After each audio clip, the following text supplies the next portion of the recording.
अस्सलाम वालेकुम। आप देख रहे हैं हमारा यूट्यूब चैनल सीमेंट स्पिन और मैं हूं आपका होस्ट हाफिज़ साद। मेरे साथ हैं अब्दुल मोइज़ भाई, क्या हाल चाल है? जी अस्सलाम वालेकुम। जी मैं बिल्कुल ठीक ठाक। सो गाइज़, आज एक इम्पॉर्टेंट मैच था between Bangladesh and Sri Lanka. Although दोनों टीम्स जो हैं वो सेमीफाइनल की दौड़ से बाहर हो गई हैं, लेकिन स्टिल जो चैम्पियंस ट्रॉफ़ी का सिनारियो है उसके लिए काफ़ी इम्पोर्टेंट मैच था। और बांग्लादेश जो कि 9वें नंबर पे थी मौजूद, उसने श्रीलंका को जो कि 7वें नंबर पे मौजूद थी आज हरा दिया है। और बहुत अच्छा मैच हुआ, कुछ अनफॉर्चुनेट सिचुएशंस भी हुई इस मैच में, तो मैच के बारे में बात करेंगे। मोइज़ भाई, श्रीलंका ने क्या गलतियाँ की आज? देखिए श्रीलंका ने आज ओवरऑल जो था अच्छा खेला, लेकिन बैटिंग में आई गेस के थोड़ी ऊपर से थोड़ी और एफर्ट नज़र आनी चाहिए थी, क्योंकि कोई बैटर जो है वो इतने रन्स नहीं कर पाया, लेकिन एंड पे चरिता श्रीलंका ने जो है वो एक मैग्निफिसेंट 100 स्कोर की। फिर एक जो हमने मिसहैप देखा, Angelo Mathews without facing a ball वो टाइम्ड आउट होके वापस चले गए, तो I guess that was a big blow too, क्योंकि बहुत मेन पार्ट थे उनकी मिडल लोअर ऑर्डर का एंजेलो मैथ्यूज़, तो उससे काफ़ी इम्पैक्ट पड़ा होगा। लेकिन फील्ड में आई गेस के श्रीलंका ने काफ़ी गलतियां की, ड्रॉप कैचेस हुए अर्लियर, शकीब का कैच ड्रॉप हुआ, उसके बाद यानी कि मिसफील्ड काफ़ी हुई, जिस वजह से आई गेस उनको मैच कॉस्ट हुआ। जो उन्होंने फिर उसके बाद पार्टनरशिप इतनी अच्छी लग गई, तो आई गेस वो पार्टनरशिप जो थी वो मैच उनके टेक अवे कर गई। सो एंजिलो मैथ्यूज़ के इंसिडेंट की बात कर लेते हैं। एक टाइम आउट हुआ और अंपायर ने फिर शाकिब से 2-3 दफ़ा पूछा कि आप अपील जो है वो वापस लेना चाहते हैं। उन्होंने कहा कि नहीं, हम नहीं लेना चाहते। और unfortunately Angelo Mathews history of ODI cricket में सबसे पहले जो है बैट्समैन हैं जो कि टाइम्ड आउट हुए हैं। सो अगेन अनफॉर्चुनेट था मैथ्यूज़ के लिए भी। और बांग्लादेश ने क्या किया, सही किया या गलत किया आपके ख्याल में? देखें, पहली बात तो ये थी कि एंजेलो मैथ्यूज़ आई गेस के उनके जहन में नहीं था ये रूल, या उनको पता नहीं था। बहरहाल जो भी था वो एक नेचर की तरफ से मिसहैप था, उन्होंने इसमें कोई इतना वो कुछ नहीं किया। वो बैटिंग करने अपने टाइम पे आए, उन्होंने जब हेलमेट की स्ट्रैप देखी तो वो ब्रोकन थी, तो उन्होंने इशारा किया हेलमेट का, तो जो सब्स्टिट्यूट थे वो लेकर आए हेलमेट। इतनी देर में शाकिब ने अंपायर्स को कहा, तो अब ऑफिशियली अगर आप रूल को देखें तो दैट इज़ आउट, क्योंकि एंजेलो मैथ्यूज़ ने टाइम कंज्यूम किया। अब आप एक पर्सपेक्टिव ये भी देखें कि स्पिनर उस टाइम बॉल करवा रहे थे, तो अगर एंजेलो मैथ्यूज़ हेलमेट चेंज ना करते, वो पहली बॉल फेस कर लेते, उसके बाद हेलमेट चेंज कर लेते, तो ये इशू नहीं बन सकता था, क्योंकि आपको पहली बॉल फेस करनी होती है 2 मिनट्स के अंदर अंदर। नाउ द कंट्रोवर्सीज के कुछ लोग इसको गेम अवेयरनेस कह रहे हैं, कुछ लोग इसको लैक ऑफ स्पोर्ट्समैन स्पिरिट कह रहे हैं, but I guess in the end it's game awareness, it's all about the rules of cricket. But I guess के बांग्लादेश और शाकिब की तरफ से अगर थोड़ी सी स्पोर्ट्समैन स्पिरिट दिखा दी जाती, तो आई गेस के ऐसा एक अनफॉर्चुनेट सा इवेंट ना होता जिसका फिर पूरे मैच पे इफेक्ट रहा। जैसे फिर आपने देखा कि सेकंड इनिंग्स में जब एंजेलो मैथ्यूज़ ने ही जो है वो शाकिब को डिसमिस किया, तो उन्होंने फिर घड़ी की तरफ इशारा, अपने रिस्ट की तरफ इशारा करते हुए कहा now it's your time to go. तो उसके बाद एक काफ़ी मिसहैप नज़र आया, और अंपायर्स भी काफ़ी इन्वॉल्व रहे कि प्लेयर्स आपस में तसादुम ना हो कोई। लेकिन उसके बाद जब तौहीद हिरदोय आए और उन्होंने आती मधुशंका को स्ट्रेट डाउन द ग्राउंड छिक्का मारा, तो I guess then exchange a few words with him. So overall heat up थी, और आई गेस के एक न्यू राइवलरी जो है वो क्रिएट हो गई इंटरनेशनल क्रिकेट में, क्योंकि it is first time in the world cup history के बांग्लादेश ने जो है वो श्रीलंका को डिफीट दी है। तो that is quite a big thing for team Bangladesh, and I guess के in future these teams will have absolutely fiery matches. जी बिल्कुल। चैम्पियंस ट्रॉफी के सिनारियो से भी देखा जाए तो बांग्लादेश जो है 9वें नंबर पे था। उन्होंने मैच भी जीता और 41 ओवर में चेस भी किया, सो रन रेट भी काफ़ी अच्छा हुआ और वो पोजीशन भी उनकी ऊपर हो गई या 7 पे आ गए हैं वो। सो अगेन उस पर्सपेक्टिव से भी श्रीलंका के लिए काफ़ी इनफॉर्चुनेट था और मैच भी उन्होंने लूज़ किया। सेकंड इनिंग में हमने देखा कि काफ़ी ज़्यादा ड्यू थी, जिसकी वजह से मुश्किल हो रही थी श्रीलंकन बॉलर्स को। लेकिन अगेन आपको हाफ चांसेस जो आपके पास आते हैं या फुल कैचेस आते हैं वो आपको लेने पड़ते हैं। और आप शाकिब जैसे बैट्समैन जो लास्ट मैच में अपनी थोड़ी सी उन्होंने फॉर्म रीगेन की थी, आपने उनको एक चांस दिया और फिर उन्होंने जो खेला, जो इतनी तेज़ी से उन्होंने रन्स बनाए हैं, जो अटैक किया, वो हमें पुराने शाकिब नज़र आए जिस तरह वो खेलते हैं, जो उनका नेचुरल गेम है। सो अगेन बांग्लादेश ने काफ़ी अच्छा एंड पर बॉलिंग जो उन्होंने की थी, जो रिस्ट्रिक्ट किया, वो भी काफ़ी अच्छा था। और फिर बैटिंग के अंदर शांतो का फॉर्म में आना और शाकिब का रन्स करना, काफ़ी अच्छा पैकेज एक हुआ और एक अच्छी विन मिली है, जिससे उनकी जो पोजीशन है थोड़ी सी बेहतर हुई है चैम्पियंस ट्रॉफी के सिनारियो से अगर देखा जाए। सो अगेन श्रीलंका का अब आखिरी मैच न्यूजीलैंड के साथ है, जो उनको जीतना पड़ेगा और जीत के ही वो टॉप 8 में आ सकते हैं, उसके बगैर तो टॉप 8 में आना बहुत मुश्किल है। जी, जैसे आपने बात की कि डेप्थ बॉलिंग्स जो है वो बांग्लादेश की तरफ से इतनी ख़ास हमें नज़र नहीं आई, क्योंकि श्रीलंका बहुत अच्छी रिदम और फॉर्म में थे और उन्होंने बाउंड्रीज हिट की डेप्थ ओवर्स में। लेकिन जो सेकंड लास्ट ओवर आपने देखा तंजीद हसन का, उसमें काफ़ी अच्छी बॉलिंग की कि उन्होंने श्रीलंका को डिसमिस किया, उसके बाद विकेट्स लेते गए और आई गेस उन्होंने ऑल आउट कर दिया, जिसकी वजह से काफ़ी इम्पैक्ट पड़ा, क्योंकि आई गेस के 10 to 20 रन्स और हो सकते थे स्कोर अगर वहाँ पे वो श्रीलंका पूरे ओवर खेल जाता, लेकिन उसको उन्होंने सेव किया और 300 जो मार्क नज़र काफ़ी इजी आ रहा था उसको उन्होंने स्टॉप किया। बैटिंग में आप बात कर लें तो शांतो की बहुत अच्छी इनिंग्स आई आज, जो काफ़ी टाइम से नहीं आई हुई थी।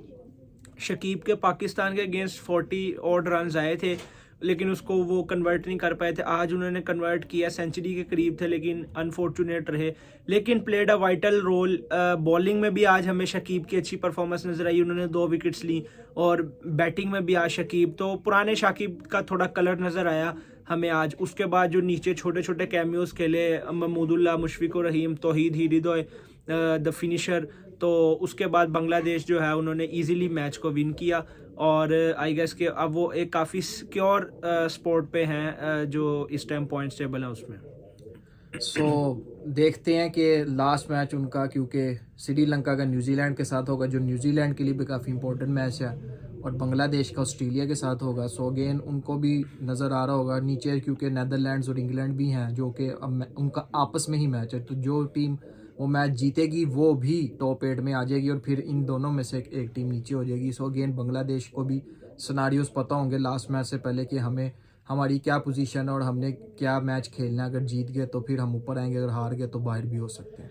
जी देखिए, उनका लास्ट मैच जो है वो ऑस्ट्रेलिया के साथ है, और ऑस्ट्रेलिया के अगेंस्ट इटसेल्फ विन करना बांग्लादेश के लिए काफ़ी डिफिकल्ट होगा, और सिनारियो से विन करना तो आई गेस काफ़ी इम्पॉसिबल के करीब करीब सिचुएशन हो जाएगी, and it will be upset if Bangladesh is able to do this. On the other end अगर हम श्रीलंका की बात करें तो श्रीलंका भी चाहेगा कि वो मैच हो, they are desperate to get a win, और न्यूजीलैंड की क्वालिफिकेशन के लिए भी वो मैच बहुत ज़रूरी है, because Pakistan is eyeing on that match. लेकिन जो तीसरा फैक्टर उस मैच में वो रेन का भी है, अगर उस मैच में रेन होती है, क्योंकि 90% rain in Bangalore on Thursday, और अगर वो मैच कॉल ऑफ होता है तो एक एक पॉइंट मिलेगा, तो एक एक पॉइंट की तरफ से अगर हम देखें तो New Zealand will not be that happy, but Sri Lanka will be satisfied, क्योंकि एक पॉइंट से वो जो चार पॉइंट्स वाली टीम है उनसे सुपीरियर होकर 5 पॉइंट्स पे आ जाएंगे, and they will climb up to the 7th spot. That will be quite secure for team Sri Lanka, because I guess के बाकी टीम्स जो है वो 6 पॉइंट्स पे पहुंचने में स्ट्रगल करेंगी, और जो है नेट रन रेट पे बात आएगी। लेकिन अगर श्रीलंका को वो एक बारिश वाला पॉइंट मिल जाता है तो I guess that will be positive for Sri Lanka, as well as that will be positive for Pakistan, as they just have to now win their match against England and not care about the net run rate. So काफ़ी scenarios हैं यहाँ पे open, तो देखेंगे कि कैसे play out होते हैं ये तमाम scenarios in the ongoing week. So scenarios की हमने बात की, कल एक बहुत अच्छा सिनारियो है टीम अफ़गानिस्तान के लिए कि वो ऑस्ट्रेलिया को हराएं और अपनी जो पोजीशन है उसको मुस्तहकम करें, चौथी पोजीशन को पकड़ें, और कल का मैच जो है काफ़ी चीज़ें डिसाइड करेगा। आया अफ़गानिस्तान सेमीफाइनल की रेस में मौजूद रहता है कि नहीं, और आया ऑस्ट्रेलिया कल का मैच जीत के अपनी पोजीशन को सिक्योर करता है कि नहीं। सो मैच वैनखेड़े में होगा, मुंबई का स्टेडियम है, काफ़ी अच्छी विकेट होती है बॉलर्स के लिए भी, बैट्समैन के लिए भी। सो कैसा देखते हैं कि अफ़गानिस्तान अपसेट कर सकता है? जी बिल्कुल, Afghanistan have every potential to upset any team in this World Cup. जैसा कि हमने देखा कि ये वर्ल्ड कप उनकी क्रिकेटिंग हिस्ट्री का I guess best World Cup है इस वक्त अफगानिस्तान का, and team Afghanistan has all their departments up and running, so a dangerous team indeed, black horse you can say. लेकिन on the other end Australia को भी ये पता है कि अफगानिस्तान से इन्होंने हारना नहीं है, बिकॉज अगर हारेंगे तो काफ़ी ट्रबल में आ जाएंगे टीम ऑस्ट्रेलिया भी, और यू नो कि फिर उनका लास्ट मैच है उसमें प्रेशर होता है, तो ऑस्ट्रेलिया भी चाहेंगे कि हम एक विन रजिस्टर करके अपनी जो नाम है उसके आगे क्यू का ठप्पा लगवाएं और टिकट कटा के सेमीफाइनल में जाएं। लेकिन Afghanistan will also be hopping कि वो भी सेमीफाइनल्स के लिए क्वालिफाई करें फॉर द फर्स्ट टाइम। तो अपसेट करने की तो ऑप्शन है अगर कल विकेट पे आपको स्पिन पे हेल्प मिलती है वानखेड़े में। तो I guess के the easiest plan will be to score a decent enough total and then bowl all their spinners from all ends to upset Australia. जी बिल्कुल ऐसा ही है। लास्ट मैच जो वानखेड़े में हुआ हमने देखा, श्रीलंका वर्सेस इंडिया, और दूसरी इनिंग में श्रीलंका बिल्कुल ऑल आउट हो गया ऊपर से ही। सो हमने देखा कि उनके बॉलर्स ने थोड़े से रन्स किए। सो जैसे आप विकेट पे टाइम गुजारते हैं बैटिंग इजी होती है। सो अगेन अफगानिस्तान की अगर सेकंड बैटिंग आती है तो उनको ऊपर का 10-12 ओवर्स का एक स्पेल जो है वो निगोशिएट करना पड़ेगा, और फिर उनकी मुझे लगता है कि यही कोशिश होगी वो पहले बैटिंग करें और फिर अच्छा एक टोटल 300 के राउंड लगा के फिर अपने स्पिनर से ऑस्ट्रेलिया को पकड़ें। सो आप क्या समझते हैं कि ये सही स्ट्रेटजी होगी? जी देखें, बिल्कुल ये सही स्ट्रेटजी भी हो सकती है, लेकिन ऑन दी अदर एंड अगर हम देखें तो अफगानिस्तान के last matches they have been brilliant with their chase करते हुए बहुत ब्रिलियंट हैं। Cool and calm strategy by Jonathan Trott जो वो लेके चलते हैं कि we get 50 in first and then we get to 100 in 20s। तो अगर उनकी बॉलिंग में इतनी पोटेंशियल है कि वो किसी भी बड़ी टीम को जो है 200-250 तक रिस्ट्रिक्ट कर लेते हैं इन देयर 50 ओवर्स, तो then they have a mind set about chase. तो वो जो है वो पार्ट बाय पार्ट लेके चलते हैं, फेस बाय फेस लेके चलते हैं कि पहले 10 ओवर में हमने इतना करना है, फिर हमने इतना करना है, और that is working too well for them. और their batters are in fine form. Rahmanullah Gurbaz जिन 2-3 मैचेस में फेल हुए हैं उन 2-3 मैचेस में नीचे से इब्राहिम ज़ादरन, रहमत शाह, हशमतुल्लाह शहीदी, अजमतुल्लाह उमर जई, ये 5 बैटर्स जो हैं वो इस टाइम इनके स्टार परफॉर्मर्स हैं, और इनसे नीचे मैच जा ही नहीं रहा। मोहम्मद नबी पे जो बहुत डिपेंड करते थे उन पे आजकल मैच जा नहीं रहा। इकराम अली खैल बहुत मैग्निफिसेंट परफॉर्मेंस में है, उनकी अभी तक 2-3 मैचों से बारी नहीं आई है। So there batting is well going. तो अगर कल वो टॉस जीत के बॉलिंग का फैसला भी पहले करते हैं तो I guess it not a bad decision, because वो रिसेंटली जो है वो चेस पे मैचेस जीते हुए हैं and they will be confident enough to chase against Australia, because उन्होंने quality bowling side like Pakistan के अगेंस्ट चेस किया था। 282 रन आई गेस थे, तो वो काफ़ी बड़ा टोटल था जो उन्होंने पाकिस्तान के अगेंस्ट चेस किया था। तो आई गेस के they will fancy themselves on chase as well.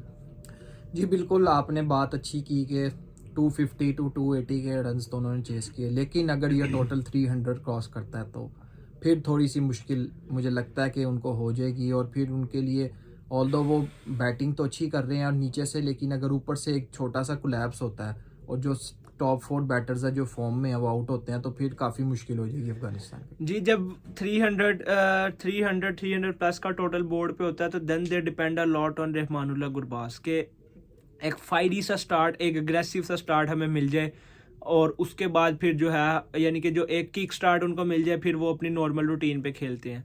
लेकिन अगर आपका ऊपर से कोलैप्स हो जाता है और there top 4 which is performing so well, Gurbaz, Ibrahim, Rahmat Shah and there captain, अगर ये 4 उड़ जाते हैं तो फिर I guess that will be near to impossible chase for team Afghanistan, because Nabi की वो फॉर्म नहीं है जो उनकी चंद साल पहले थी। Ikram Alikhil is a good batsman, has potential but not enough to single handedly take his side home. Azmatullah Omarzai जो है बहुत अच्छे कैमियोस खेलते हैं, 50s भी स्कोर करते हैं, but he is a allrounder, keep that in mind. Adam Zampa के अगेंस्ट मिडल ऑर्डर जो है वो स्ट्रगल करेगा, और हमने जैसे देखा है कि अजमतुल्लाह उमर जई का स्ट्राइक रेट अगेंस्ट स्पिन जो है वो इतना ख़ास नहीं है। He fancies fast bowlers for himself, के फास्ट बॉलर्स को हिटिंग करते हैं। तो जितना अफगानिस्तान के पास क्वालिटी स्पिन है उतना ही ये स्पिन पे फंस भी सकते हैं। And Adam Zampa has been in sublime form in this tournament, तो ये फैक्टर भी आपको देखना पड़ेगा कि नॉट ओनली जो उनका टॉप ट्रियो है स्टार, हेजलवुड, कमिंस का, आपको उसको सी ऑफ करना है, आपको जैम्पा को भी देख के खेलना है, सेंसिबल तरीके से खेलना है। और although their 5th bowler is still a concern, because last match में भी हमने देखा इंग्लैंड के अगेंस्ट मार्कस स्टोइनिस रह गए थे एंड पे, और उनको फैंटी भी पड़ी थी, लेकिन फॉर्चुनेटली वो मैच निकाल गए। तो 5th bowler is still a concern. I don't know कि मैक्सवेल की फिटनेस किस तरह की है और क्या स्टेटस है, वो कल खेल रहे हैं कि नहीं खेल रहे। तो 5th बॉलर पे थोड़ा चांस होगा ऑस्ट्रेलिया का, लेकिन I guess Afghanistan will fancy themselves in the chase. So prediction की तरफ आ जाते हैं। आज जो है मैंने बांग्लादेश ली थी और मोइज़ भाई ने श्रीलंका ली थी। सो अगेन एक पॉइंट मुझे मिल गया और मेरी लीड और कम हो गई है। सो कल के मैच की बात कर लेते हैं। कल मैं जो है वो ऑस्ट्रेलिया के साथ जा रहा हूँ और मोइज़ भाई आप किसको सपोर्ट कर रहे हैं? जी, मोस्ट सेंसिबल डिसीजन यही है कि कल ऑस्ट्रेलिया, बिकॉज द क्रिकेट और रिसेंटली दे हैव प्लेड, और कल आई गेस के वो जोर लगाएंगे पूरा कि they will secure their spot for the semifinals, और Afghanistan will try their best and that will be another upset अगर अफगानिस्तान कल का मैच जीतता है। और आई गेस के जिस तरह के वो लीड कम हो रही है साथ भाई की, तो मुझे अपसेट को प्रिडिक्ट नहीं करना चाहिए and go with the obvious choices, तो I will go with Australia as well. So guys ये था आज का हमारा analysis about today's game between Sri Lanka and Bangladesh, और कल के मैच का प्रीव्यू था बिटवीन अफगानिस्तान एंड ऑस्ट्रेलिया। आप हमारी वीडियो को लाइक करें, हमारे चैनल को सब्सक्राइब करें, वीडियो को शेयर करें and keep watching semen spin.